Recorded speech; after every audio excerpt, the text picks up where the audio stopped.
Bagong Pilipinas, narito ang Police News Express sa oras na ito. Kasalukuyang naka-standby ang buong kapulisan mula sa iba't ibang unit offices upang matiyak ang seguridad at kaligtasan para sa ika-4 na State of the Nation Address ni Pangulong Ferdinand Bongbong Marcos Jr. sa paligid ng batasang pambansa. Naka-standby at nakaposisyon na ang buong puwersa ng Philippine National Police mula sa iba't ibang unit offices upang matiyak ang seguridad sa paligid ng batasang pambansa kaugnay sa ika-4 na State of the Nation Address o SONA ni Pangulong Ferdinand Bongbong Marcos Jr.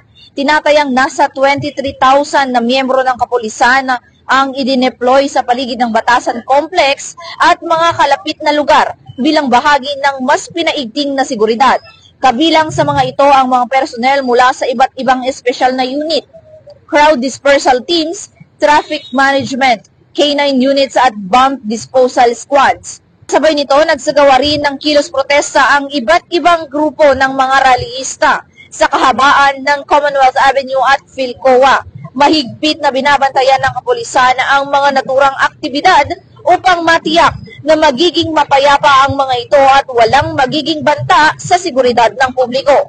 Yes, sa RMFP, bahagi kami ng NCRPO contingent.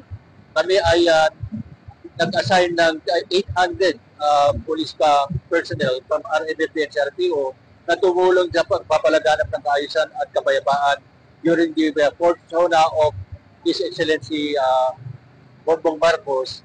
At kami ay naghanda simulat sa Pulpa. Inihanda namin na hindi lamang yung kanilang physical, kundi ang kanilang emotion at kanilang mental. Dahil ito ay hindi, lalo na ngayon tag-ulan, mahirap ang maghanda. At hindi lamang yung pagkada, ginawa natin, nag-training tayo upang maghanap natin ng mabuti ang ating tungkulin dito sa SONA, bahagi ng CDF. At nagkaroon na rin tayo ng showdown inspection upang masiguro ang operational readiness ng ating kapulisan. At pinapahalagaan natin yung kanilang physical, yung kanilang health. At meron tayong battalion health nurse na nandito ngayon upang bantayan ang kalusugan ng ating mga personnel. Ayon sa PNP, patuloy ang kanilang koordinasyon sa iba pang ahensya ng gobyerno para sa agarang pagresponde sa anumang emerhensya. Nakalatag na rin ang mga checkpoints, roadblocks at first aid stations sa mga kritikal na lugar.